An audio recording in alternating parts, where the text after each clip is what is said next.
Hello again, and welcome to another episode of 1001 by 1, where each week we take a film out of the book, 1001 Movies You Must See Before You Die, discuss it, analyze it, and ultimately decide whether or not it should be in the book.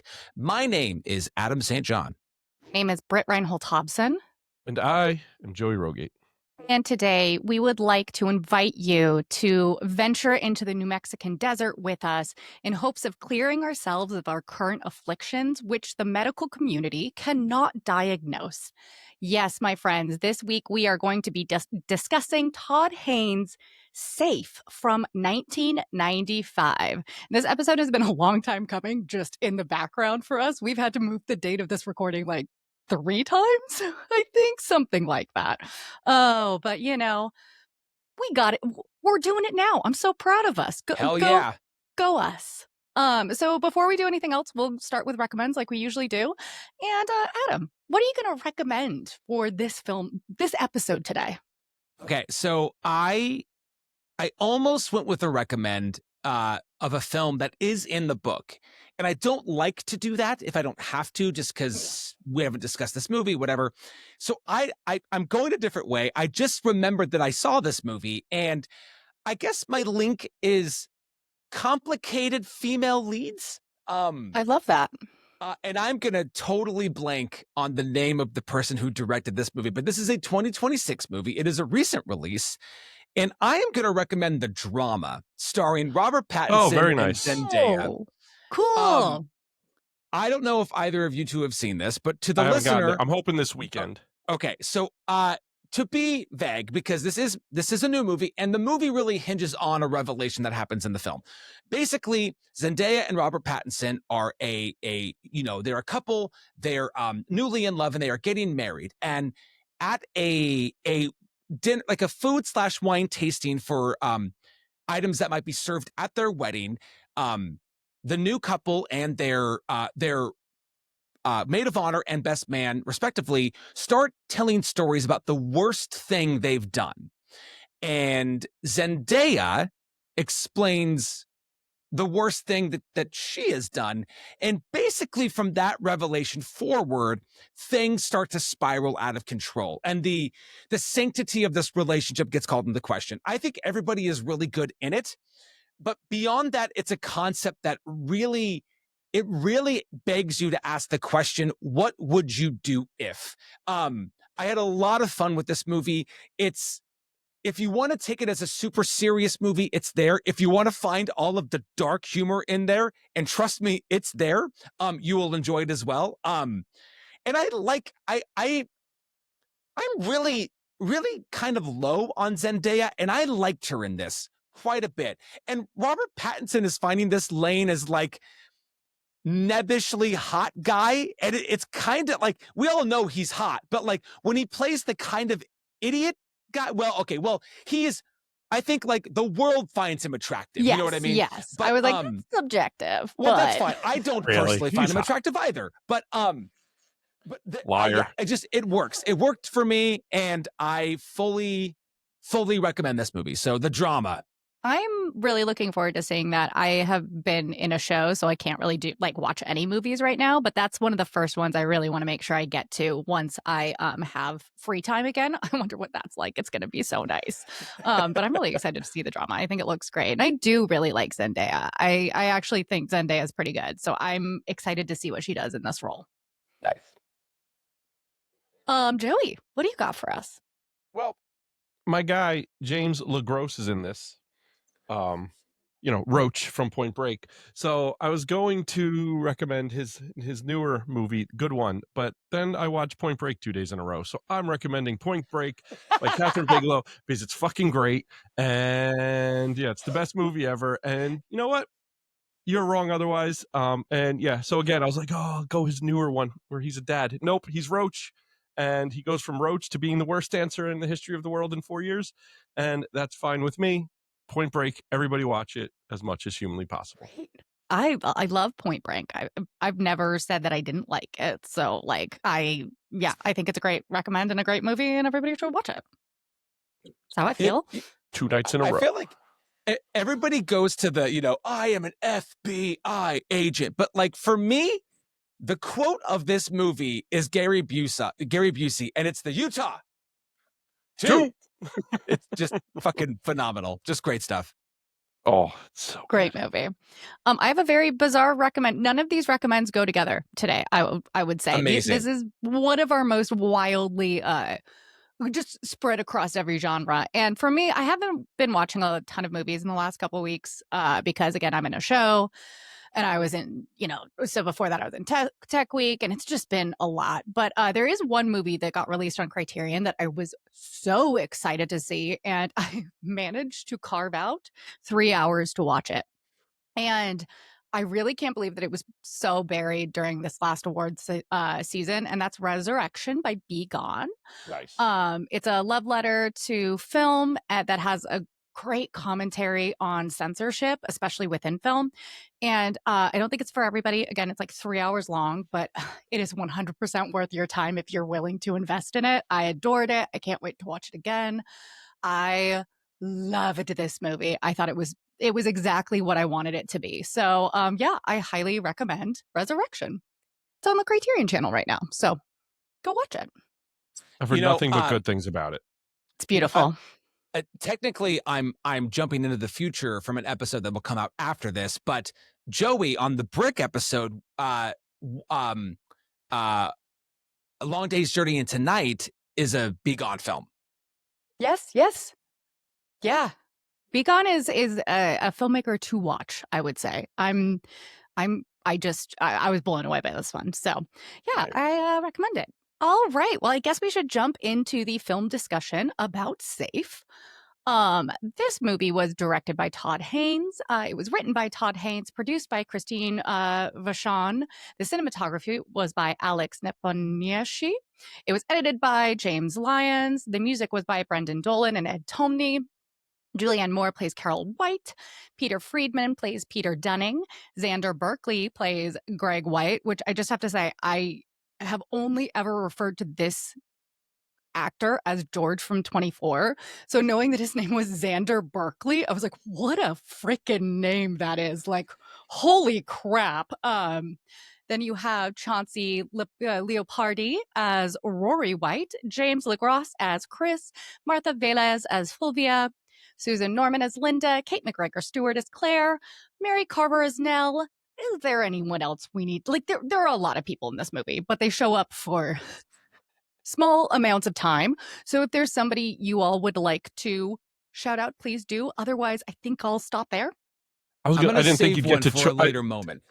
I didn't think you were going to get to Big Chance, so I was going to shoot him out for The Sandlot and Freaks and Geeks, but you went all the way there, so you beat me to it. I did. I went all the way there. They always frame him like 30 feet away, so he must have not reacted well to anything. So he's so far away. I think that they filmed everything very far away for a very specific reason in this movie. Hey, friends, do we think that this movie is in the IMDb top 250? I not a chance in hell. Yeah, no, it's not. Absolutely not. This movie is not in there. It does not surprise me. I would be shocked if it was there. I'd be happy if it was there, but it is not. Do we think this is in the National Film Registry? I'm also going to say no. I'm also going to say no, just less stern than I just said it for the IMDb top 250. Yeah, I wouldn't be surprised if the answer is yes, but I'm fairly confident it's no. I was actually surprised that it wasn't in the National Film Registry. This feels like a movie that I would think potentially could get a chance to be in there, but it's not. So, that's their choice, I guess. Do you I don't guys think they're like Todd Haynes. Todd Haynes, woohoo, we love him. Todd Haynes, who my track record with him, and we can get to, I'm sure we're going to go into length, but it is really 50-50. Like, I think it's even more like 30-70. I like 30% of his films, and like the rest I can leave. I like 2. You like 2 of his films? I haven't seen all of them. I didn't get a chance to see Carol because it just... I like Carol.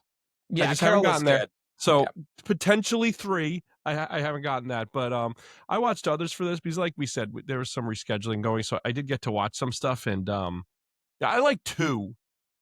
I think that's fair. I think when Todd Haynes is good, he's really good. But I also think that there's and I like him in interviews. Like, I think I'd enjoy sitting and chatting with Todd Haynes. Like, I really liked the safe commentary with him and Julianne Moore. I thought it was great. But I just think there's something about some of the stories that he chooses to tell that I just can't get on board with. So usually I seem to like react to the stories. He never knows when to say enough is enough. He always seems to just add things in that take me out of it. I would say he does in other movies, but I didn't feel that way about Safe. But No, the two I like, he very much does not do that. It's more reserved, maybe more like pulled back. Yeah, like Safe, he doesn't do that. Yes, I agree. Do you like lists? Love it. Yes. Man, wait until you hear the Brick episode. It's pretty much 2 hours about how lists are great. We just do lists. Great. We list our I will 5 skip favorite it, shots. man. I'm and just going to skip shots. it. We're just ranking Skip shit. it. Oh, of man. course, if you're just doing lists, just kidding. I'm going to create a list of the 10 reasons why Britt should listen to the Brick episode. I won't Cowboy read Bebop it. is number 1. Well, obviously, as soon as you, oh my God, it was so funny because as soon as Joey sent that message to me, and then I got really scared because I was like, Jesus Christ. Well, then I who's just didn't watching look at my Cowboy phone Bebop? for 2 hours. I Adam'd it. I was like, do you like this thing that's probably important to you that I'm historically snarky about? I'll reply in 3 hours. But luckily, Adam was at his phone for his monthly phone usage time. So it was out of the lockbox lockbox just for that month. That one day in the month out of the lockbox. Yeah, no, that was great because I listed exactly why, went into it, and then I was like, wait, please don't watch it. Who's trying to watch it? Please don't. No, it was your birthday. We weren't gonna. No, it was your day. Yeah. Okay, I still think that you would have done it anyways. But it was amazing. I was like Britt gets to flex on her birthday. I was like, great. And like, it was like, and you said the name of the character and I didn't respond right away because like, is that the name? And I looked it up. I was like, fucking A. Of course it was the exact character that we were talking about. Because I know a lot about Cowboy Bebop. And also there is so after that, Neil and I just started thinking about how much Brick is actually influenced by the show and like going back and forth about it. But anyways, this is not an episode about Brick, which unfortunately I was not on because I was performing. That's in the future. You're not. That is in the future. Yes, yeah, in the future. I won't be on it because I was performing. It has actually already been recorded. But I did find a list today. I wasn't sure if I was going to be able to, but I literally typed in scary non-horror films just to see. And the first list that came up from IndieWire included Safe. So I was like, great. Perfect. This is a list of like 25 films. So I arbitrarily chose a place to start at. So we're not going to do all 25, but there are some really good additions on here and other ones that I'm like, why? Okay, there's at least one that I was like, why is this on here? Buried with Ryan Reynolds. I was like, why is this on a list with like Irreversible? That's so what very number confusing. is that then? These aren't numbered. Oh, they're not. Okay. No, they're not numbered. Right. So that's why I kind of just chose a spot to go to. So I believe this is number 10, 9 or 10. Wait, Buried's not considered a horror movie? That's what I was like. Buried is absolutely a horror movie. It's what about else would that be? Thriller, but a psychological study of a man who didn't want to be home with his family and then found himself in a worse position. I don't know. Like, I think it's horror. I was like, no. But That's some the thing. of these, It's a horror. I don't dislike the movie, but it's horror. It doesn't really fit the list. Yeah, I agree. But there are quite a few that do fit the list on this that were included. So we have from 2001, Take Shelter, which I really like. Yep. We have from 2011, Martha, Marcy, May, Marlene. Oh, I think maybe no, it's not. I thought it was going in like order of like when it was released. It's not. I don't know what the order is. We have from 2018, a movie that I thought was so boring that I turned it off and have never gone back to it. The House That Jack Built, which I'm like, but that is it's about a horror movie. Serial killer. He's climbing mountains in hell. Like it's a horror movie. But, if you talk to Lars von Trier, it's probably the like, end, the end does get wild, doesn't it? Yeah, uninteresting, and it looks like shit, but it's I wouldn't wild. know. I didn't watch it. And he shoots a kid. Spoilers. Spoilers Is for that the not house horrifying? that Jack built. Gosh, everybody wants to is just Somebody's like, running I'd to see vote for that one. guy.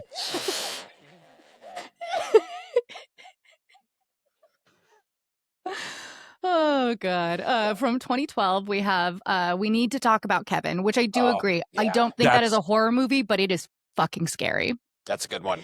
That's that's like a perfect, like Safe's great, but like that's a really good example of this. Yes, I also agree with this one, which is 1995 Safe. I also think that Very it much is so. I agree. scary non-horror film.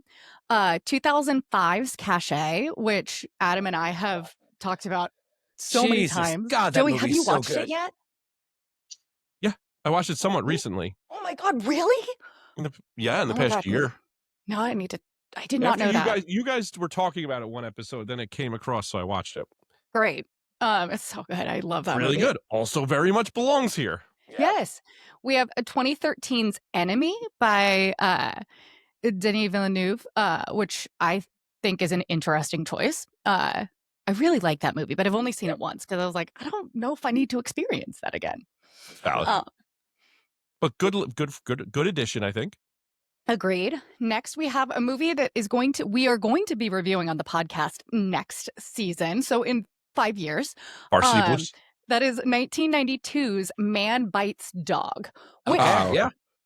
I think I agree with. I don't think it's a horror. I don't really know what genre Man Bites Dog falls into, and I think that's what's so interesting about it. From 2019, we have Parasite, which I remember when Parasite came out, so many people were like, it's a horror movie. And I was like, it's absolutely not. But there are some people who can't read and watch things fast. It's true. That's true. And then multitasking. And then the last one I'm going to note on this list is 2014's Nightcrawler, which I also agree. I think there are a couple on here that I was like, really? Like we said before. But for the most part, I think that they did a pretty good job of highlighting horror in non-horror films. You said Irreversible was somewhere on this? Irreversible is on this list, yeah. That should probably just be one of everything horrifying. I agree. But also the documentary Tickled shows up on this list, which I don't agree with. So, yeah. Can't say I've seen Tickled. I don't recommend it. I stopped watching it because I was like, I'm getting nothing from this. I'm going to take that recommendation very seriously and you not should. check it out. You absolutely should. Whoever thought was naming that was like, I really don't want people to watch this. I just 100. Well, and I watched it because it was supposed to be really transgressive, and we know me, I love a transgressive film, so I was like, great, I'll watch this documentary. And then I was like, I'm just bored, like so bored by this, and I don't believe a single thing in it, so I'm just turning it off, and probably went and watched Cowboy Bebop instead. Do either of you have any reviews that you would like to discuss or to say before we continue on? I mean, I read literally about tickling. Yes, You gotta be fucking kidding me. New Zealand needs more shit to fund. So what they do Lord of the Rings and tickling? Stupid country. Oh my! You're isolating people. Gosh, you don't like the piano. Now you're like. Are you gonna? I really, really want you to go see the piano. I'm so busy that day. So busy. All right. So, any reviews you guys want to shout out or say? I don't have one. The one on Roger Ebert's website is very interesting, but I like because he talked about the sound, the thrumming that kind of is consistent through the movie, which is great because it puts you in the mindset of like you're in a very mechanized, newly created world with all of this machinery and stuff going on, which is a great choice, and I thought that was a good note that he had. Yeah, that's the whole thing, but that was my favorite part of it. I thought that was very interesting. Have him talk about it. So I think it's really interesting when Carol's like with her friend trying to tell her, like at lunch with her, trying to kind of tell her about this illness that she has. You all you hear in the background is just the sound of cars going by, which just makes it so much more isolating for Carol. I think that the sound design is excellent Sound on designs, yeah, on like, this because they film. talk about, like, the low hum, it's the air conditioners, it's the cars, it's the Yes. lights, it's just the sterilized everything. In a way, it kind of reminded me of like an Eraserhead, but of far more subtle. You know how there's that constant thrum in Eraserhead Yeah. of the industrial world. That's kind of how it felt in this too. Um, but again, more subtle, more subtle than Yeah. Eraserhead, one of the least subtle films in the world. Um, okay, I will go ahead and just give a quick plot of what happens in this film. Carol White is a suburban housewife who spends most of her days floating through an unremarkable existence of remodeling her home, picking up dry cleaning, attending jazzercise classes where she does not sweat, and tending to the needs of her blasé husband and unaffected stepson. She starts experiencing bizarre symptoms, including headaches, nausea, nosebleeds, and fits of coughing, and believes that she is suffering from environmental illness, a sensitivity to chemicals, cleaners, perfumes, and pesticides. While doctors are unable to diagnose Carol with anything concrete, her condition continues to become increasingly worse, leading to a seizure that lands her in the hospital. Searching for answers where the medical community failed, Carol finds herself becoming a part of Wrenwood, a commune in the desert led by Peter Dunning. There, Carol tries to find kinship amongst the commune, all of whom suffer from varying degrees of chemical or environmental illness. Carol struggles to find relief and grows increasingly isolated as she struggles to find a way to live comfortably as her health deteriorates. The film ends with Carol in an isolated bunker, willing herself to remember that she loves herself. Oh, safe. Okay, so sometimes on this podcast, we joke about movies that we have watched a healthy amount of times, right? I think in particular with Joey, because he always has to say he's watched something a healthy amount of times. Appropriate. An appropriate amount. I watched this film an unhealthy amount of times for this podcast. The first night I watched it, Joey, I think I texted Joey and I was like, well, I'm watching Safe. And he was like, how many times are you going to watch that film? And I was like, probably like a million. I think I watched this film 5 times total, like just because I kept wanting to go back to it. I was very, very, very affected by this movie. Like my notes are, I have some notes down and everything, but I really just kind of want to I'm so interested in what you both think because I don't know why I feel so connected to this film, but it has like jumped up for me. Like I'm so happy that I watched it. And I'd love to hear what you both thought and how you felt about it because I had a weird kinship with it and I'm not quite sure why.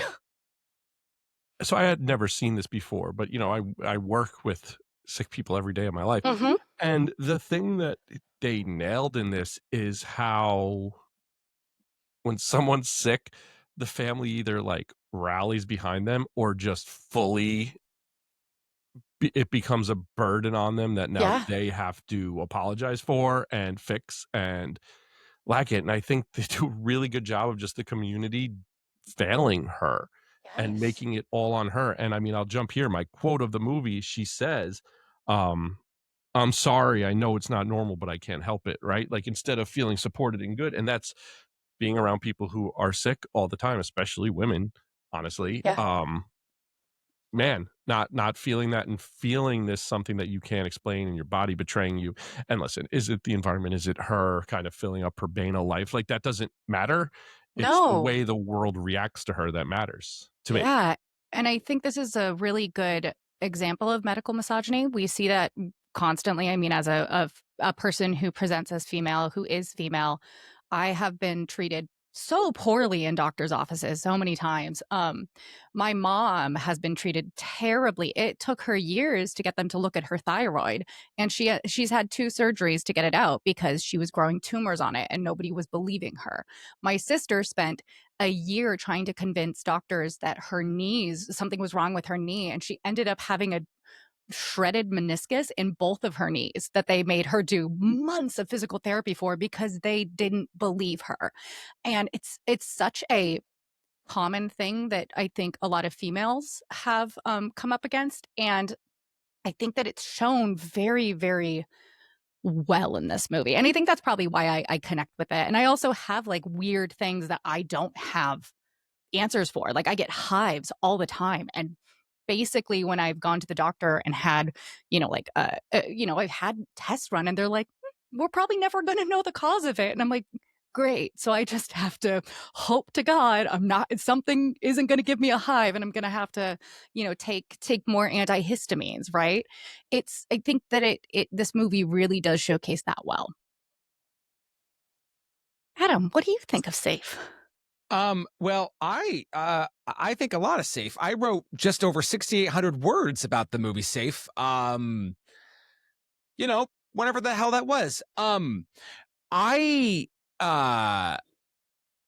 also watched this movie a ton. I mean, when I was writing about it, I would like on my third watch, I would watch about 90 seconds and then stop and pause and write. And it took me a while to get through writing about it because there was a ton to talk about. And for me, the two things that I thought were really interesting, that I thought were expressed really well in this movie, both on the narrative level of the script, but also in how it was presented through the design, is getting at race and getting at class. Yes. And I think that this movie does a really interesting thing in that, had this been a movie about a struggling family, like if this movie had centered on one of the families that Carol meets when she is at like that first meeting.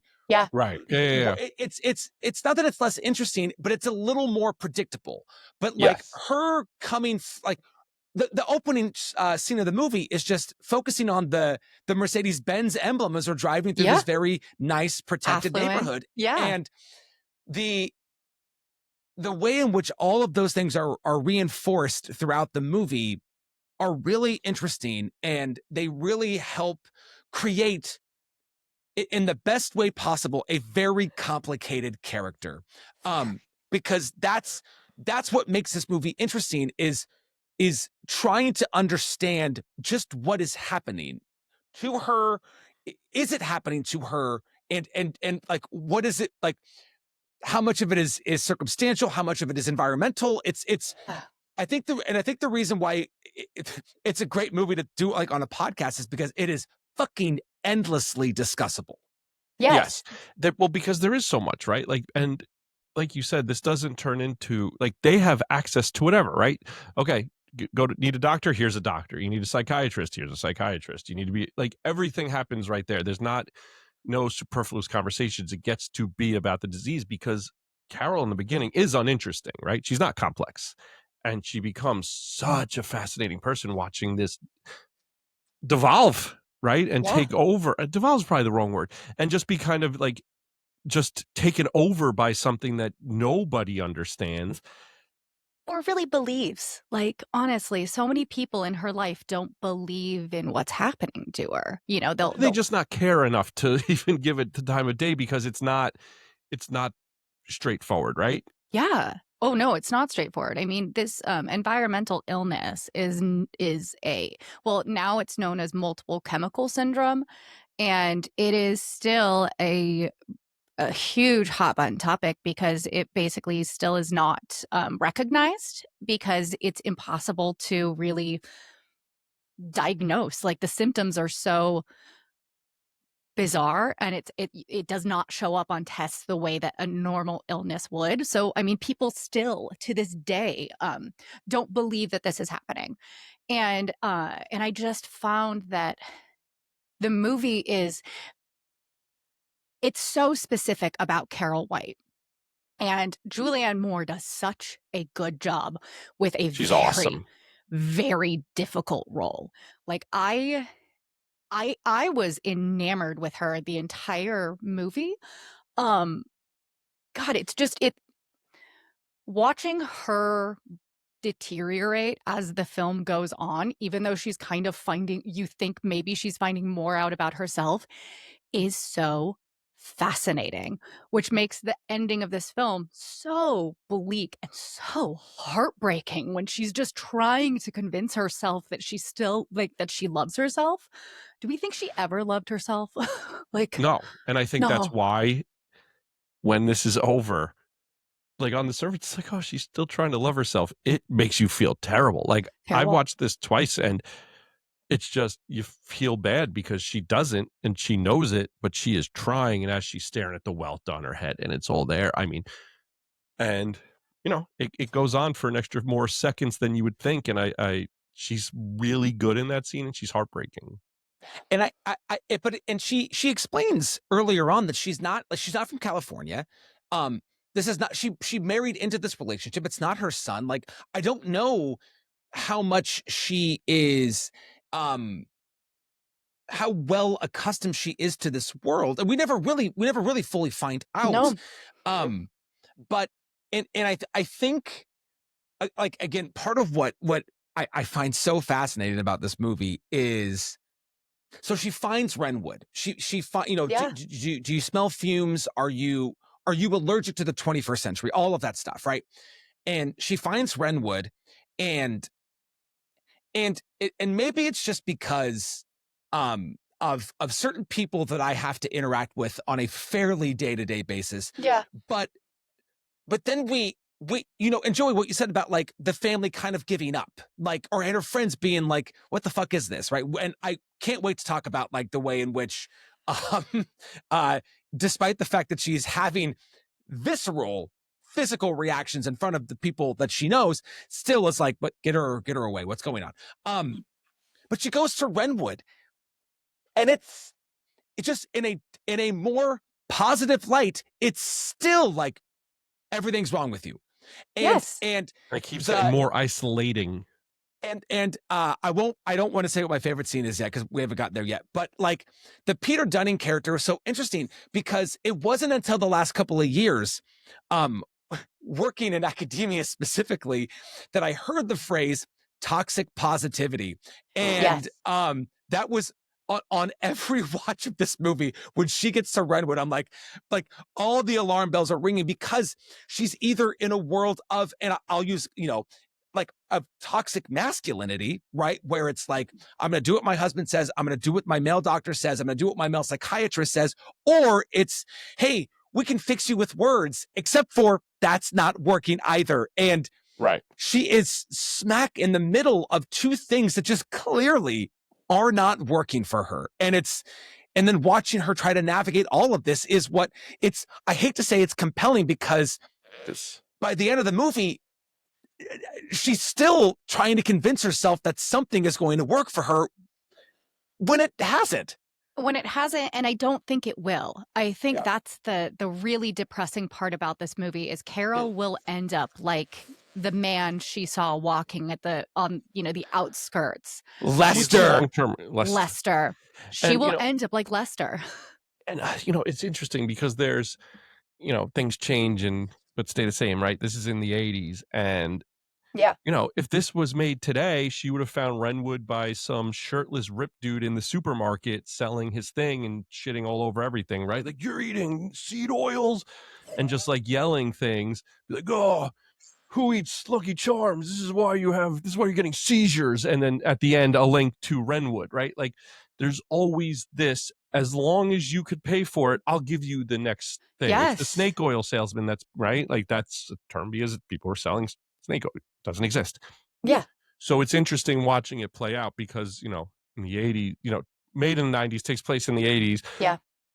Still ever relevant, just in a different outfit today. Well, and it does take place at the height of the AIDS epidemic as well. And there are obviously so many parallels in this movie, and many Very people clear, do find this to be quite a queer film due to the proximity with the AIDS epidemic, and also just with Carol herself being not necessarily queer, but a representation for how a queer person feels in society when they are not allowed to be there, when they're not supposed to be. They're not wanted, I guess. I'm not saying that about myself. Like, obviously, this is just me saying that's how people feel. Also, the queer community was upset with it as well. It's a movie that has a lot of different opinions about it, and I think that's what makes it so fascinating to talk about. And I appreciate though that even like it's very I think to find the connection to that that this unknown disease that Carol is experiencing is very much is what AIDS was when it first happened. Yeah. But I at least appreciate that we are in a world where AIDS exists. People talk about it. And so it's not like it's just meant to be an allegory for AIDS. It's like, no, AIDS is here. And people are having to live and deal with that in the real world. But it's cool because it's both. It gets to be kind of allegorical, and yet it's also mentioned, which is great because in another world, it's just like we never say AIDS, and she has this disease that we can't name, and people have, they have to make the connection. But the movie in a real way isn't making me work that hard. Yeah. It lets it be more because it doesn't. It's using AIDS as the conversation about how we treat sick people and not just about it. And, because it's just not only that, right? Like it's obviously about that while also being about so much else, about the way we treat people, the way, it's down to what you find meaning. And if you don't have meaning, what do you do? Yeah. Like there's so many things. And, because they talk, the Roger Ebert, his thing, besides calling Carol stupid, it also talks about how is it her fault? Is it the environment? Is it her fault? Is it a mixture? Like all these different things. And like, this is her almost like punishing herself for having no meaning. That's harsh. Like, it's oh not my saying, God. It's just saying no, it as I know, but from I'm just the saying, movie. Yeah. So personally, like from my own personal perspective of this, Carol has a disease. Like I actually truly think that Todd Haynes also believes that Carol has an ailment that has not been diagnosed properly. Like that, I really truly, I come away from that, and I actually appreciate that it's not, that I don't read it as this is psychosomatic and this is something that Carol has brought into existence because of the way that she is. I think that's a really interesting interpretation of it. But for me, it really does feel so genuine that like Carol's sick. Like we are watching her die. That's basically what's happening on this film. Like we see her getting lesions. I think of this scene in the hair salon when she's getting her terrible perm, and when she, which is, I've never seen a scarier hair care routine. Like that is the stuff of nightmares. That perm sequence. But to such an amazing song. Oh my God, yes. It's so good. I mean, the music in this movie is dreams. Oh, it's fantastic. I had a blast. That was great. The music in this is so good. But like when Carol goes in there, where without all the chemicals, her skin is fine. She's not flushing. She doesn't have hives. And then by the time she's done with her treatment, her cheeks are like red. Her chest is totally red. Like she is having a reaction to what's been going on. So there are so many moments in the film that I feel like it's really happening. But what do you guys think? Do you think it's really happening, or do you think that it's psychosomatic? Psychosomatic or not, it's happening. Mm-hmm. Like it is unobjectively happening to her. For sure. But do you think that she is the one who's making it happen to herself, or do you think she's actually afflicted with something? So I don't think it's psychosomatic in the sense that like she's forcing it to happen. And I think in a film that feels very, very real, I actually think I think this is where I get a little allegorical with it. I think this is, her body is rejecting all of these moments and events and items of status. Yeah. I think and so I think it's like when she's at the salon.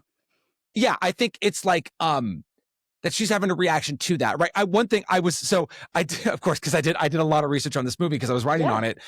I was curious because I feel like there's a certain selection of rich white people in LA specifically at this time doing fruit diets. And then I looked up and how unhealthy that is for you. Yes. But it's the kind of thing that, oh, well, I can afford fruit. I can afford these exotic foods and you can't. So I'm going, and so I don't think that Carol is like that she's willingly causing these things. But I think like because she's a product of the environment in which she is, like the new couch, all of the painting, going to the dry cleaners, the hair salon, the aerobics, these are all things that rich people get to do. And I think it's as much as that this is a story about illness, and that the class and the affluency is what I cling to first. And so I mean, is it actually happening to Carol? Yes. But is it a disease that we could define in like, the American Medical Association? I don't know, but I like it more thinking that it's like this. And the reason why she's not getting better when she goes to Wrenwood is because it's just another thing that only like the wealthiest can afford is a clinic like this. That's why like, I'm so take Medicaid, guys. It's so fucking interesting. Really, they definitely don't take Medicaid. They don't want your SIN number. But that's, and I think I agree with Adam that she's not doing it in a psychosomatic sense, but the isolation of the very specific lifestyle is making her sick, and that's why it keeps turning into the cycle where now she's becoming sicker and sicker. Because it is very real. That is a very real seizure she has in that laundromat. Very real. That is very real. Welts on her face. It's haunting. And I think it's because at no point, because when we first see the isolation chamber and she just keeps getting worse and worse. Yeah. But I also think there's only one scene in this movie where there's any lightness from her, and it's at the birthday after she cooks. I think that's And I don't even think it's light. I think it is. For her, it is. I don't think it is. I really, really don't think it is, because I think that's why it gets so dark right after, because that's the moment where she realizes it's possible that she doesn't. I think there is some levity to her because she feels some acceptance for the first time, but then she realizes how much she dislikes herself, and that's why we get to the end. Whereas I read it as Carol pretending that this is the group of people that she's always meant to be with. She's always supposed to be with these people. And then they're celebrating her, and she's attempting to make a speech, like attempting to use the language that she's been trying to learn. And she's not capable of doing it because she can't integrate into this group of people. And she can't integrate into any group of people. She is isolated and by herself no matter what. And that is why I find that scene so scary. Like, it really honestly is just, that's personally for me, that's how I read it. Because even when we see her with her friends and they're like, describe a childhood like room or whatever, and she's not capable. Wallpaper. Yeah, the yellow wallpaper, which I was like, okay, that's a little on the nose, buddy, but okay. Just with, the Gothic story and everything. But the yellow wallpaper. It's Arthurian for me. I knew nothing about it. No, it's about the woman whose like husband puts her in a room and she starts hallucinating that the wallpaper has like she just sees the yellow wallpaper. It's a very famous story. I learned about it from IMDb after. It's sort of Sword in a Stone, same shit. But see, you know what's funny? I actually read that scene pretty much exactly like you do, but I see it a little bit differently. Like, I think everything you said is right, but I do think she believes it, and I think she believes the acceptance, and I think. And I think Joey, why that last you had scene my is back so a second ago, but I'm on Britt's side. I think she has no idea what she's doing. I think she has no fucking clue what she's doing at like, with me and words. The speech thing, she has no idea. But like, I don't think it's that light. I think it's forced lightness that she is. It's so foreign to her. I think because this is the first time anybody's trying to accept her. Yeah. And maybe that's the word, trying to, because I agree, but it leads to, I think either way, it's two roads to that last scene being horrifying. Yeah. Do you think it's the truest we see Carol, though? That final scene? Like, do you think that's the final scene? The final scene, that's like the one moment we actually get to see true Carol? Because she has Who is there true Carol? Well, that's the thing. Is there true Carol? But I do think that she has a mask up basically the entire time. 100%. She is constantly trying to please everybody around her. Yes. And not take up any space. And I don't know, I feel like maybe that's the only time we get to see her I for who think she is or thinks she is. I think that's the closest. I think she's trying. I just don't think that I don't think she exists in a way. I think that the most, and this isn't the exact question. I'm kind of rephrasing it, but like Yeah, you're fine. the most open, the most vulnerable is the one time that she really cries. She cries in that cabin by herself, only to be kind of interrupted, and then she puts the Yes, right facade away. back up. Yep. And it's and the only reason why I don't believe it's that last moment is because it's so unconvincing. Oh yeah. It's just it's and I know, and like I think, you know, That's a good using point. self-affirmations as a way of like I understand that as a concept, as a thing that can help motivate people to feel better. Yeah. But the way that she's doing it, it just is, I don't buy it. And I don't think she buys it either. And granted, well, yeah, that's Oh, why I agree with I kind of think that's her true self, because she doesn't buy it, and she's does not finally buy it. allowing herself not to buy it. And that's why I personally was like, oh, we see Carol. We see Carol for the first time because she's not pretending to buy this. But that's, I mean, like, I think both interpretations are totally valid. That's the beauty of this movie. It can be interpreted in so many different ways.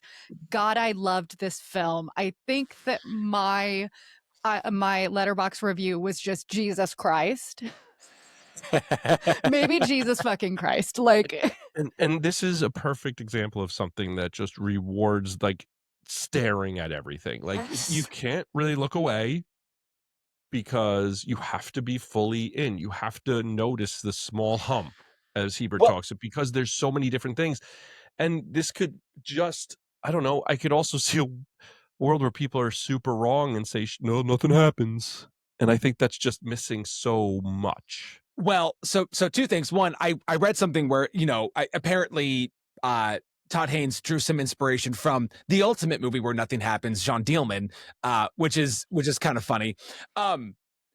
But you know, Joey, again, in the future, we talked about in Brick, like how for a first feature, how everything felt so detailed and so intentional. And like, and I know that this is Todd Haynes' second feature, but like what you're talking about, the intentional choices, the way in which everything means something, whether it's like an image or a still, or, and I'm gonna recite a portion here.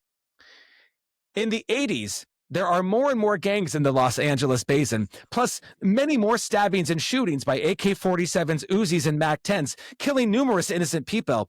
LA was the gang capital of America. Rapes, riots, shooting innocent people, slashing throats, arms and legs being dissected were all common sight in the black ghettos of LA. Today, black and Chicano gangs are coming into the valleys in mostly white areas more and more. That's why gangs in LA are a big American issue, Rory White. Like, here's the amazing thing about this. One, and their last name is White. So like, and poor Fulvia is just in the background this entire time listening to this insane shit that this kid is saying. Mm-hmm. and that, God, that was it just goes to show it's a great, this movie is a great commentary on social class. Like, it is, and that's Very much. I think that's one of the reasons why, you know, one of the reviews, many of the reviews that I was reading, people were talking about how difficult it is to get behind Carol because A, you really don't know who Carol is in this movie, and B, her privilege works against her, right? Like, she is able to go to every single doctor. She is able to leave everything and go to this probably very expensive place called Wrenwood to try to find help. And I think that obviously that's the point. Like, when I was reading that, I was like, yeah, that's kind of the point of this movie. Right. If that's really taking you out of it, I guess you don't want that, and that's okay. You go watch something else. But Like in Braveheart when William Wallace fights the British. right? Hey, maybe the British weren't that bad. It's just colonization. Why But are the like, Scottish so angry? I have a hard time rooting for these angry guys. I mean, skirts. maybe if they just tried to talk it out. Maybe I if don't they know. wore pants and were more alpha. They were not having enough protein, bro. Because they were Stupid just on the people fruit also diet. They could have done the fruit tie. Listen, stupid people get to review movies too. And Yes, they do. They do. And it's okay. Like, I do understand that makes her a difficult character to get behind. she's But hard to root for. Like, it's hard to she's root for. a fascinating person, and I want her But to I figure still something do. out. But Yeah. like, because I want people to be better. But I don't. Todd Haynes isn't putting her out there and being like, yes, root for this hero. That's not how she's No. portrayed at any point in time. So, I think, again, you can like or not like something for whatever reason you want. Like, Yeah. it's how things connect or don't connect. Like, that's Yeah. not the point. But when you don't like something for the thing it's not, it's hard to kind of react to, because that's just not what it is. Like, Yeah. yes, he's telling you she's not easy to root for. Like, Yeah. she doesn't do anything. She's purposeless. And he's letting you know that in the first few minutes. Like, She's a homemaker who It's is not- remodeling their house. but the stepson's taken care of. Like, the house is taken, like, everything's taken care of. Pretty much her job is to not sweat in aerobics class, right? and Like, drink milk. Lots and lots of milk. yeah. Like how Joey and I had the same reaction. But she's not like, and he's not even framing her as this, like, superhero mom, right? Like, No, where not at all. she's now leaving, and her sickness is such a burden to her son, young Chance. Squints is not struggling because she's being sick. Squints is fine. Yeah, he's You know that when she called, they were about to go have a hell of an evening. Maybe absolutely. burgers and a ball game, and like, he's faking it pretty well on the phone call, but he's also like, yeah, yep, Moving it along. See moving you in a along. couple of months. They have movie tickets, and they got to go. Oh man, they're going to see the Dodgers play. Like, there's For sure. 100% they're watching the Dodgers that night. But I feel like Rory doesn't care about that. I feel like that's probably the dad doing something that he wants to do, and I feel like Rory is totally unaffected by everything. I feel like he's just not there. I think the whole thing is they're a family, but they're Yes, three but very different lives, right? She's to make sure the couches and to stay in shape. Greg works and kind of does what he wants, but he's very detached and in his own world. And even when he gets upset, it's very surface level upsetness, because he's not engaged enough to really be upset. And Squints is just being a kid, right? Who's neglected, but will be fine. And when he'll grow up and he'll have kids, and he'll then realize that he's a little neglected, but he won't do much soul searching about it, because he never learned anything about soul searching from Greg. And this is what happens. Or he won't, and he will just continue the cycle, because he thinks nothing about my childhood was wrong. So I got to go to so many Dodgers games. So many Dodgers games. I had a great, which was crazy, with all of the Black and Chicano gangs flooding the area. That was going to be dicey for him. So he's mega, right? Like, that kid grew up to be mega for sure. That kid, he's living in California right now, going like, that fucking Gavin Newsom. God damn it. Yes. Yeah. He's the guy who goes to restaurants. He's like, I'm allergic to seed oils. Can you cook this in butter only? And I need 8 ounces of rice. I don't know what you serve. And just probably make like everybody's life is a nightmare around him. And he thinks he's the smartest person in the room, but everybody just laughs at how stupid he's he one is. of those people that only eats steak and butter and is positive that that's all you need to survive. And then when he's 42 and he has a heart attack, he's like, I don't know what happened. I was so healthy. I had 18 eggs a day and a bunch of bacon and steak. It's so healthy. And butter. I just ate sticks of butter. Can we talk about Xander Berkeley? No. Please. Please. Oh my God, please. First off, Xander Berkeley, again, just a great name. What do we think of his portrayal of Greg? He's my unsung hero, because I think he's unbelievable as being detached, but not letting her know he's detached, and keeping her engaged where she doesn't realize that's part of the reason she's isolated, but then he's still kind of trying to be that. I think he plays this middle ground wonderfully, and at no point does it feel like he's leaning too much. And I think it's a very true portrayal of someone who is so bothered by his wife's illness, but isn't a bad enough person to leave her when she's sick. I think he's fucking unbelievable at figuring this nuance out that really exists, and it doesn't feel it feels lived in. My clear unsung hero, because I think he's so nuanced in a very crazy way. Is such a that character could have been terrible. That character, I mean, I think he's an asshole, and I think But he can't be a bad guy. but he's not. Yes, exactly. He's an asshole who is 100%. totally disconnected from his wife. I mean, like, we are basically introduced to them in the most, like, awkward sex scene ever, where it's like, wow, the two of them are not connected whatsoever in this moment. And to see that come up time and time again, like when he tells her perm is sexy and they have that little fight and they both just go to bed, I was like, wow, that feels so realistic. And he's upset about it, obviously, right? But he isn't yelling at her, which I think a lot of other actors would have done. I think people like And to it get would've in. felt real because this guy wouldn't yell because he No, doesn't care enough exactly. to yell. Exactly. And even when they kind of try to apologize to each other the next day, it's more so like we should apologize to get past this. And then Carol throws up everywhere because he's wearing, Axe body spray. So, which didn't exist at the time, but I keep thinking that's what he smells like for some reason. He did Brute. Oh, there was one called Brute? Oh, well, yeah. Brute's been around for a while. It's been around forever. Yeah. I don't know anything about men's cologne, but yeah, Brute would have been Or something he body spray. probably did. Yeah. Ugh. Yeah. I really like him in this movie. And even when, he goes with Carol to this like big meeting that he doesn't want to go to, and she stands up to talk, and then he's like, "Oh, okay, I guess I will." And he contributes, but also lets his frustration show at the end when he's like, "We just want to get answers." Yep. Like, Well, it's and that moment, I mean, there is he's an asshole, but a realistic one. And I will say that there was a moment where I genuinely actually felt for him, where he's trying to leave and he goes to give her a hug and she like has this reaction. Yeah. And like this poor schmuck has come out to New Mexico and he's like, and then his last line is like, can I give you a hug? Because it's like at this point he's like, I'm not saying it's right, but he's like, do I know the rules? What are the rules now? Am I allowed? But at least he's trying to follow the rules. yes. But the confusion is palpable, and it's like I feel bad at that moment. I do feel bad for him because he doesn't Agreed. know how 100%. to approach.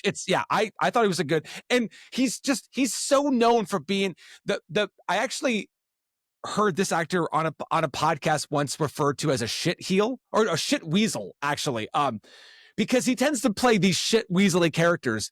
Air Force he did not go T2. full. Yes, absolutely, Air Force One, but he didn't go full shit weasel in this, which is great. And Britt, you're right. He found the right balance in this movie. Yeah, because he's believable in everything he does, and I think it's just not easy to do. And like I didn't. This was when I was going through, I was like, well, that's my unsung hero because that's so good. Because if he, like you said, Britt, though, if he was yelling at her, if he, like Adam, if you said, if he wasn't like, if he just hugged her and he didn't care about her reaction, it would feel too much in either direction that now doesn't feel believable.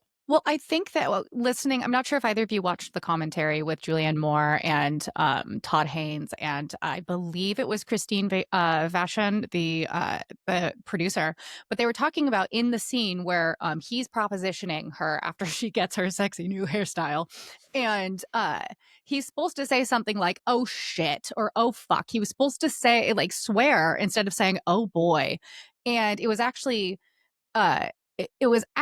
Xander Berkeley who changed that line because he thought the other was too cruel. He was like, I don't think my character would say that. I think the worst thing I'd say is this. And Todd Haynes was like, that it was such a better choice for that character because it made us understand him a little bit more. He didn't seem as cruel, and that was important. Like, he still is, but he doesn't think he is, right? Like, that matters. It really does. It really, really does matter.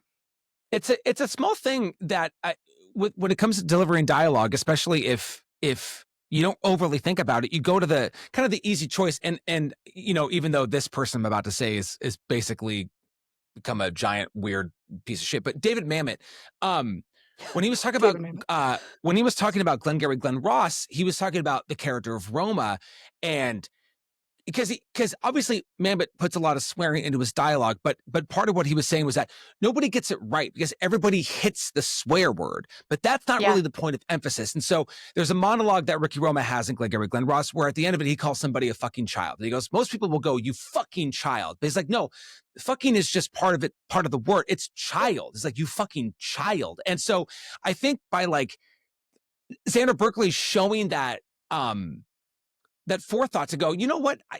I don't think it's really about swearing. And like, if we change the word a little bit, it's more of a character choice and it works. It does work better in the moment. Yeah. Certainly.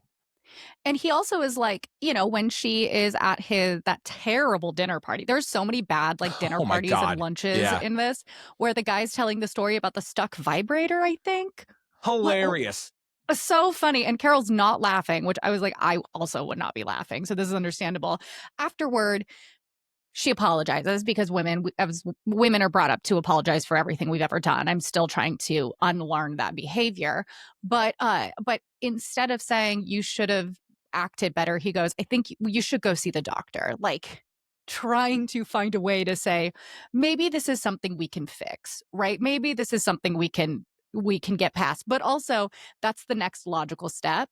And I really, really think that Greg needed to be like that in order for his character to work in this. Still wouldn't want to be married to him. Still think he's a trash bag, but still very well done. While we're just on the topic of performances, here were the list of nominated performances for Best Actress at the Oscars for 1995. This is not a bad year, but I'm curious, who could we pull out to get what I think would be a very deserving nomination in for Julianne Moore? Okay, so here are the nominees.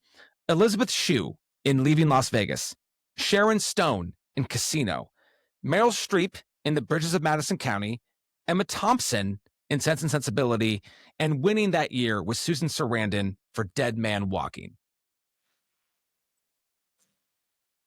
I would probably pull out Sharon Stone, personally. Or Susan Sarandon for Dead Man Walking. I don't really like that movie though, so that's on me. Those are the two that I would probably pull personally. I was thinking Emma Thompson or Susan Sarandon. That's funny. I was thinking Emma Thompson or Susan Sarandon. So Susan Sarandon, who won, is coming out. She's coming out. Boom. And we're putting in, because this is, Julianne Moore deserves to be nominated for this. Deserves to win for this. I'm sorry. This performance is unmatched. This is my favorite Julianne Moore performance I've ever seen.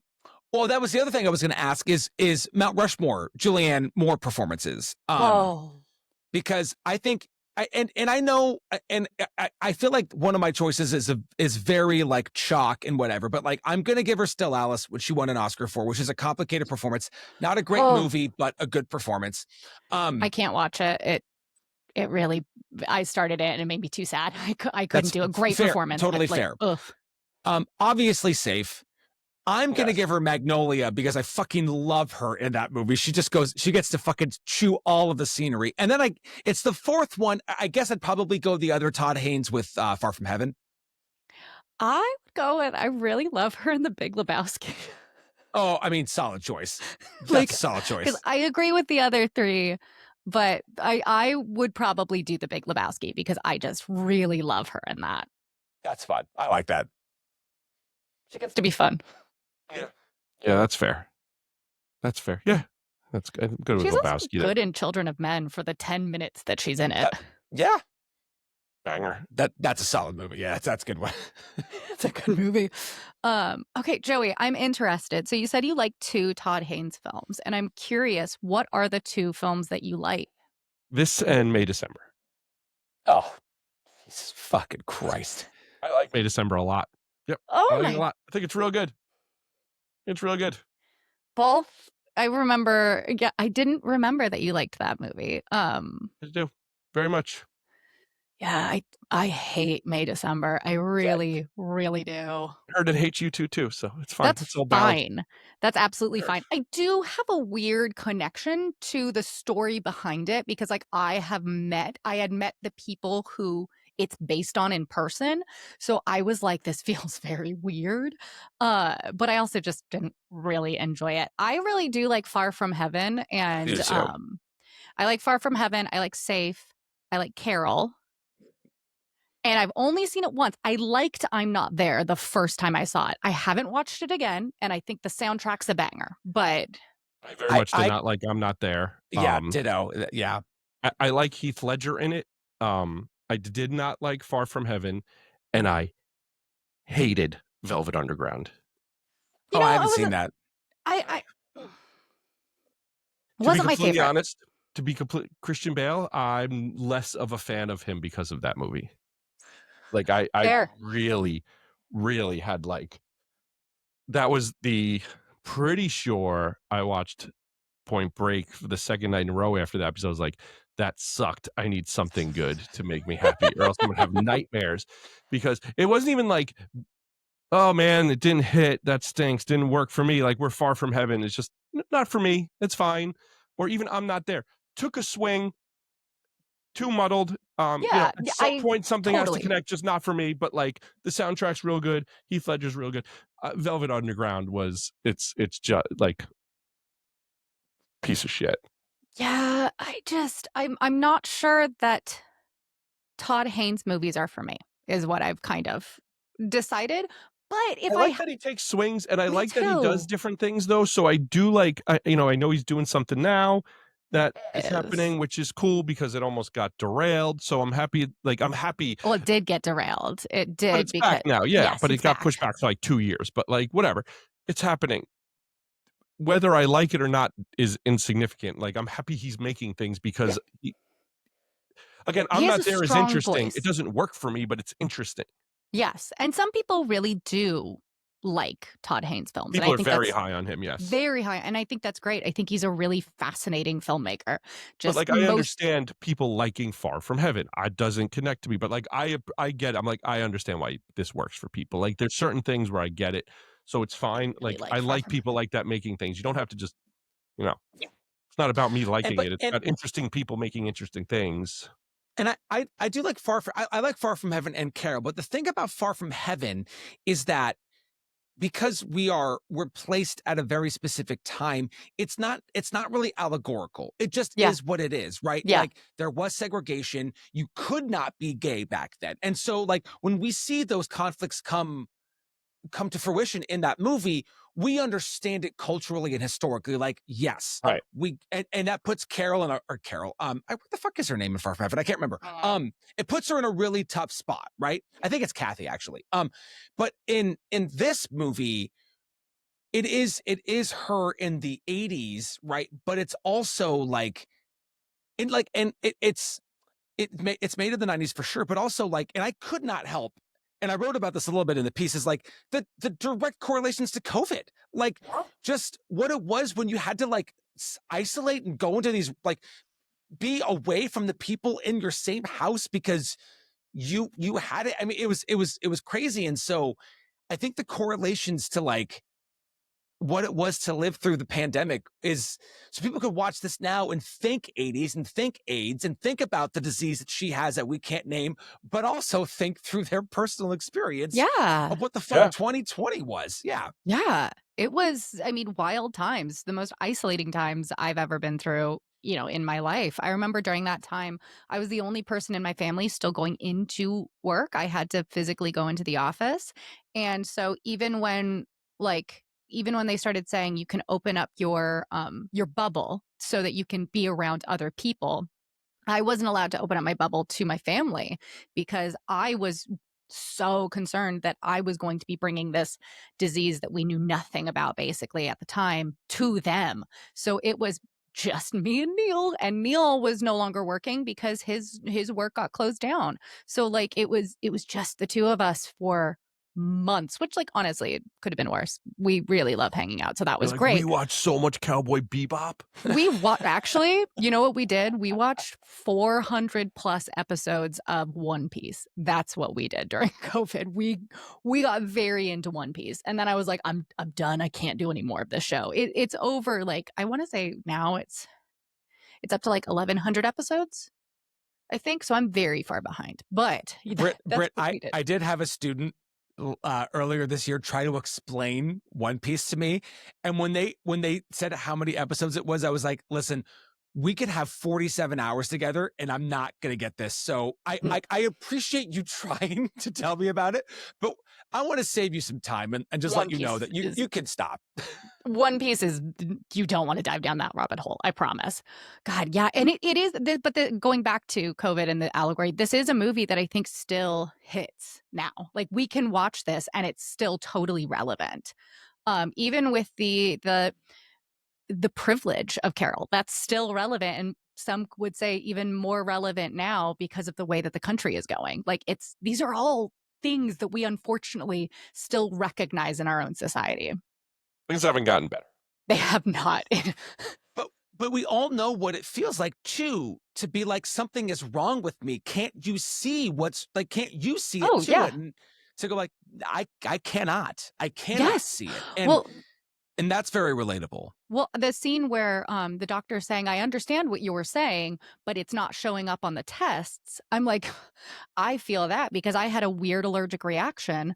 I've had a couple weird allergic reactions, and I had to go in and get a bunch of allergy tests. And what the allergy test told us is that I just have very sensitive skin, but didn't tell us what I was actually allergic to. And they have no idea what set it off. So I'm like, great, that's really helpful. And that's every single time I've ever tried to figure out why I get hives. And some of it's stress, some of it's being ill. Like, I get hives when I'm under the weather now.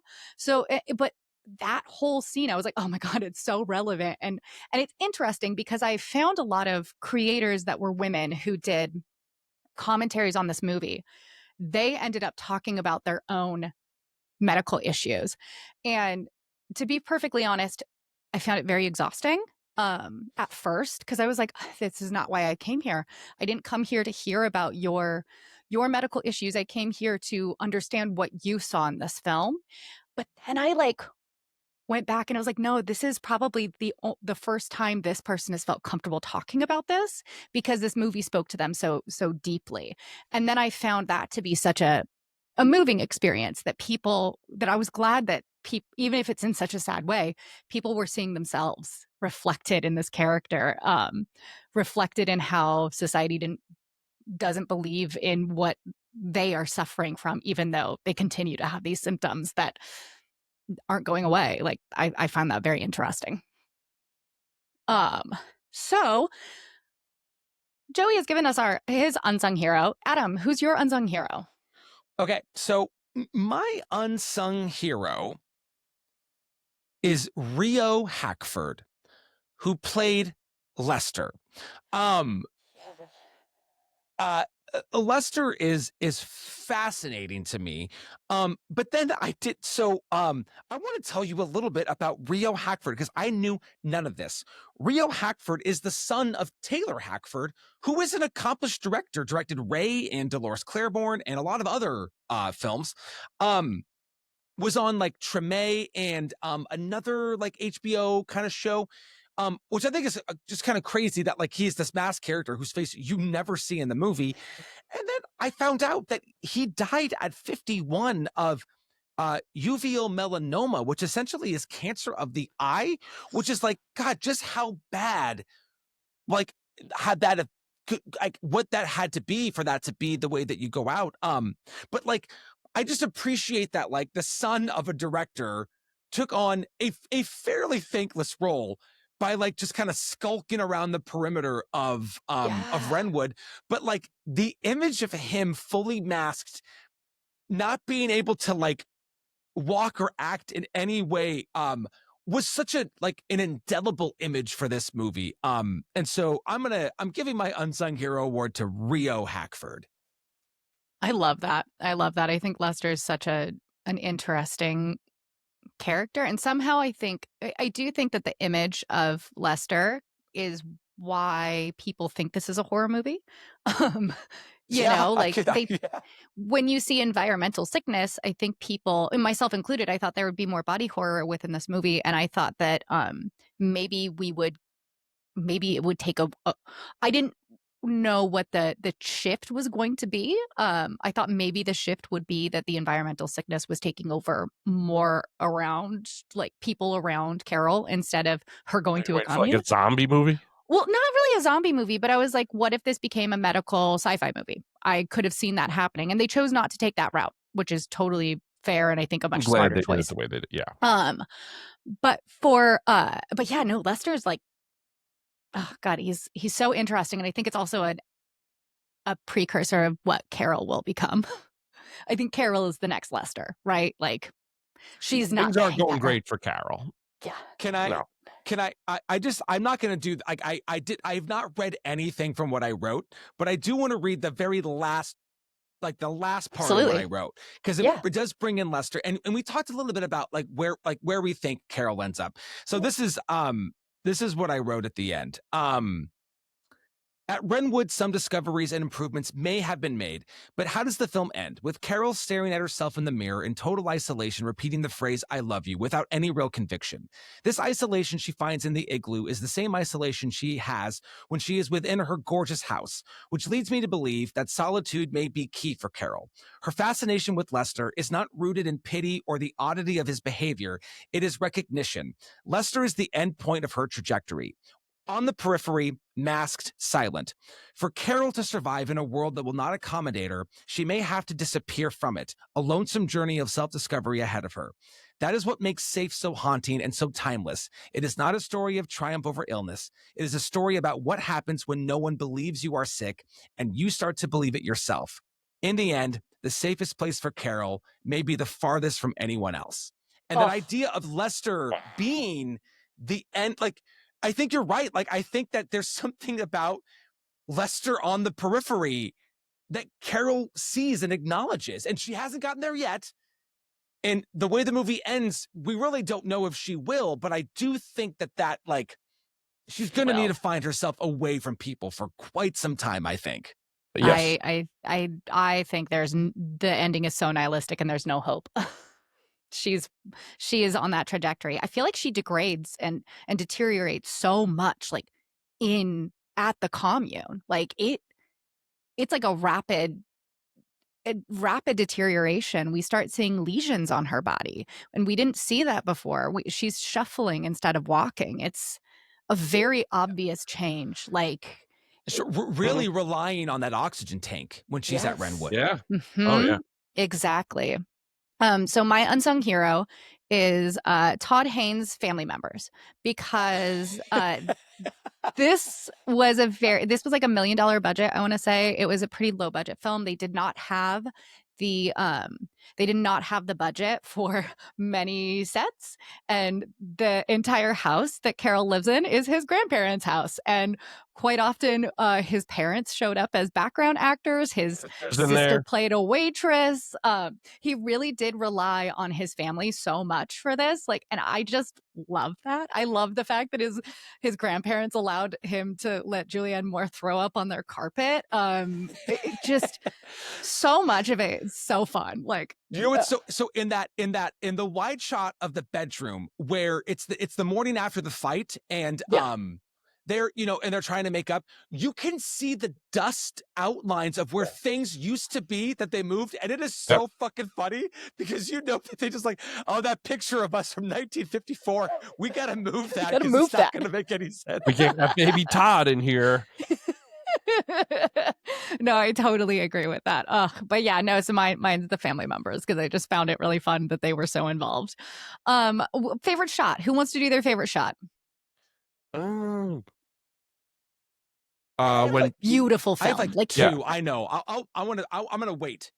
All right. So mine, I think, is when she's crying in the cabin by herself, and it's just super wide. She's just in the center, and when she stands there for a second before she starts crying, I think that's like the lasting image. Yeah, no, that's I think you really can't go wrong with I think there's a lot of answers here. Just the composition is incredible. Like, just how often Carol is isolated by herself and split from everybody else in the shot is just perfect. Oh God, I love it. It's just pure art and beautiful. For me, I think that my favorite shot is I think one of the closest shots we have of Carol, and it is the perm scene. It's when she turns around and her face is just totally flushed and red. Her chest is red, but if you aren't looking for it, you won't notice it. Like it's enough of a change, but I don't think that it's something that you would necessarily recognize right away. Like I didn't recognize that the first time I watched it. I mean, I watched it 5 times, so I've recognized it a lot now. But uh when her nose starts to bleed, like that shot of just like absolute fear that she cannot control this, I think that is the moment where us as an audience recognizes that this isn't going to get better. This is just going to continue to get worse. And I really like that shot. I just think it's great. Also, I love the fact that they had an impossible time trying to keep a consistent curl in her hair. It is different every single scene, and I don't care. I think it's great.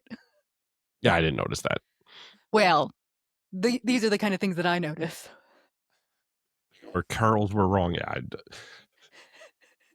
I would be like, oh, she's sick. Her hair won't curl right.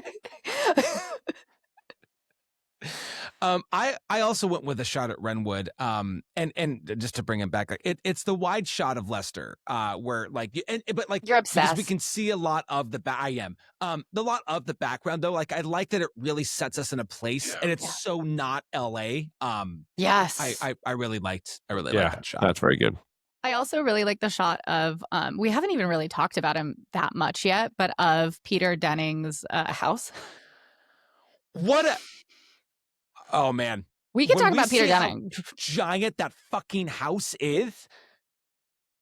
Excised it from the movie for a bit. Like I think it was like one of the versions did not have it in it, and Todd Haynes was like, we have to put that shot back in. People have to be aware that he's a predator just like everybody else. Like he is using these very people. Important, yes. Very, very, very important that we know that.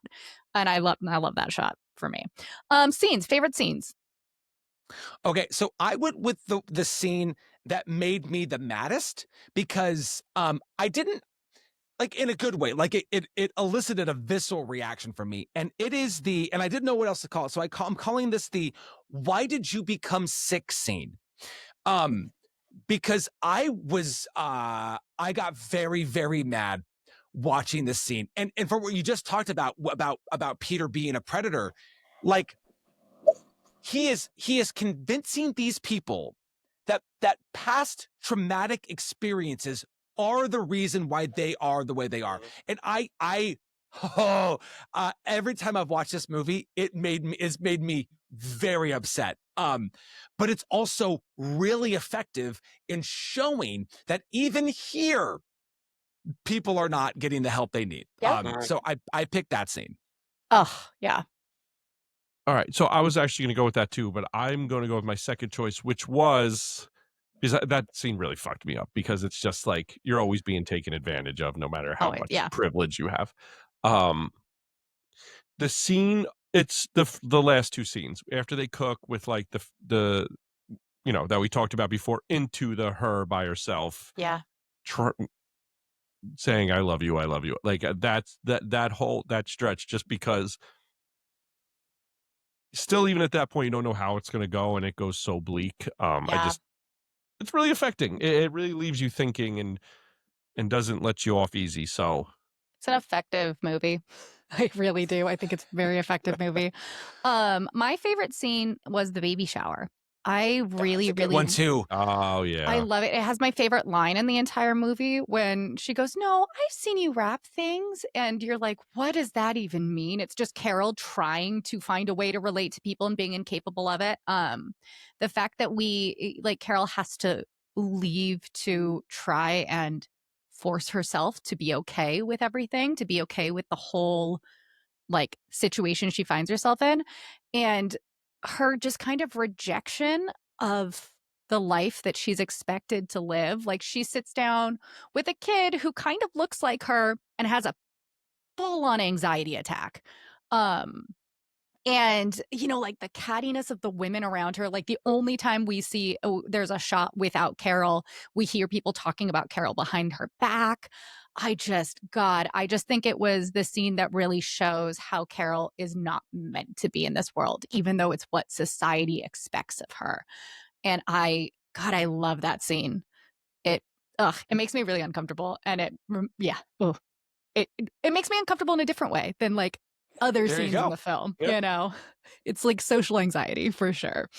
Okay, so we've done favorite shot, favorite scene, unsung hero. Is there anything else you guys want to talk about when it We're comes to missing a whole category. We are? What's our Lock Martin Award. The Lock Martin Award. Oh for the my most useless part of the movie, or however you want to interpret it, because I think we can have fun with that one. Yeah, no, I agree. Okay, I forgot about this one, so I got to think about it. So I'll go first, Yeah. because I kind of mentioned mine. And my answer is fruit diets, and I pulled this Hell quote yeah. directly from a health clinic website. Fruit-only diets, also known as fruitarianism, are generally considered unhealthy and risky by nutritionists because they are highly restrictive, leading to severe nutrient deficiencies. While fruit is nutritious, a diet lacking in proteins, healthy fats, and essential minerals like calcium and B12 can cause fatigue, immune system dysfunction, and tooth decay. So these uppity pieces of shit, stop with the fruit diets. Absolutely, Just stop please. it. Useless. Please stop one. that. 100%. Mine is just because you're sick, you don't have to be the worst dancer I've ever seen in my life. Not one of them has ever danced before. Now, I don't dance, but what the fuck was that? Roach.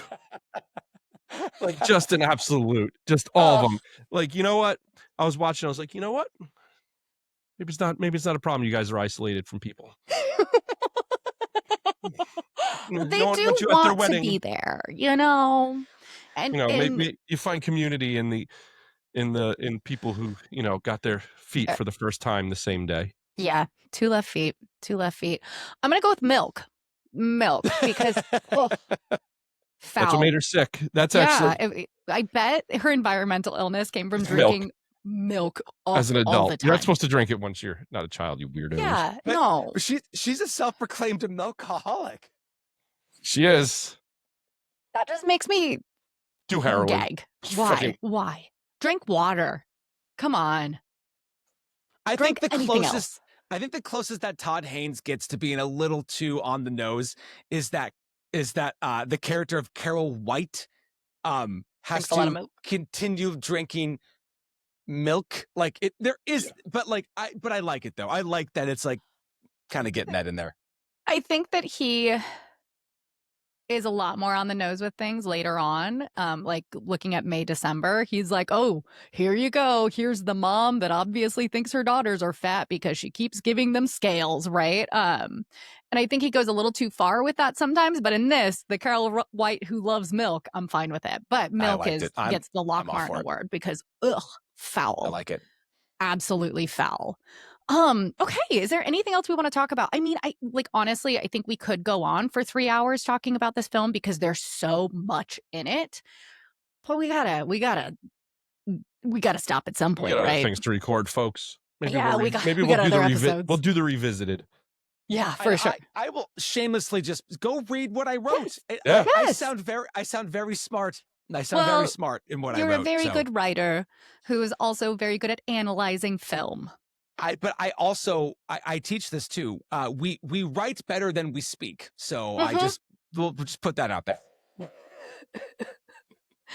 Awesome. So I guess we're going to ask the question, should this film be in the book? And this film is currently in the book of 1001 Movies You Must See Before You Die. It was one of my wild card picks from within the book. And then I had to double check today because I was like, wait, did they take it out? They didn't. So it's still there. Adam, do you think that Safe should be in the book? Yeah, I do. I really do. It might not be the most pleasing watch, and it's weird because it's we talk about like it's horrifying and it's hard to watch, but it's a really hard movie to pin down. It's not like an easy classifiable movie, but Julianne Moore's performance Todd Haynes' attention to detail, and I mean, it's endlessly. We could just there's so much we talked about a ton, and yet we didn't, and that's great. Like that's really, without keeping you here for another hour and a half, it just shows you how much there is to gobble up with this movie. So absolutely, I think it should be in the book. Awesome. I love that answer. Good choice. Joey, what about you? Do you think that Safe should be in the book? Absolutely. I think this is the perfect thing for the book because it's something that is hard to pin down, that it's hard to recommend for people, but is something people should see. I totally agree with that. I don't think I would have watched this film had I not chosen it for this episode. And that's what I love about the book. And that's what I love about doing this podcast. I get to watch so many things that just weren't on my radar or wouldn't have ever made a list because it doesn't seem as interesting to me as it could be. I mean, there's so many movies in the world. But we get to experience them anyways. And I totally agree. I think that this film is incredible. I genuinely think it's Todd Haynes' best work. And I think it's still so important today. It's still valid today. And Julianne Moore's performance is incredible. Like just, oh my God, I can't stop thinking about it. Again, I've watched this movie 5 times in the last couple weeks because I can't stop thinking about this movie. I think this might be one of my favorite films that we've ever covered at this point. Like it has shot up to like one of my favorite films now because it's so interesting. And there really aren't many films like it. Like I can't think of anything else that deals with these same issues in a similar way. And that's what makes it so interesting to me. But yeah, that is our episode on Safe. If you are a fan or if you're not, let us know. We're on all the socials, Twitter or X, whatever it's called, Blue Sky, TikTok, Instagram. I've been in a show, so I haven't really been able to do a lot of it, but I'm gonna start doing all of that again because my life is getting less chaotic. But yeah, we'll be happy to chat with you about it. What are we doing next week, folks? So next week, an episode that we totally have not recorded already. Definitely not. Definitely not. All of us, and by all of us, I mean everybody but Britt, will be here to talk about Rian Johnson's directorial debut, Brick. It is bringing noir from the 40s, setting it contemporaneously in a high school, very stylistic. I won't tell you what we chat about because I don't know, except for I do. But before Britt, any quick Brick thoughts before we talk about the episode? I'm super bummed that I didn't get to do that episode because I was really looking forward to that conversation. It was my first Rian Johnson film. I had no idea what I was going into when I watched it for the first time. And it's like one of my favorite high school flicks. I really enjoy Brick. I think it's an interesting movie. Now, should it be in the book? I don't know. I think I did put it as a replacement for something, and that's why we ended up why it was on the list, but I haven't seen it I hadn't seen it in a while. So I was like, who knows? Maybe it will, maybe it won't. So I think it's really cool and really stylish. And if you haven't seen it, go watch it, if only for the dialogue, because it's Absolutely. so cool. It for real. Yeah, I've got knives in my eyes. Yes. This was Safe. Yes, find us on all the places you can listen to us wherever you listen to podcasts. And thank you for listening. But until next time, I am Adam. Britt. And I continue to be Joey. And we will see you for Brick.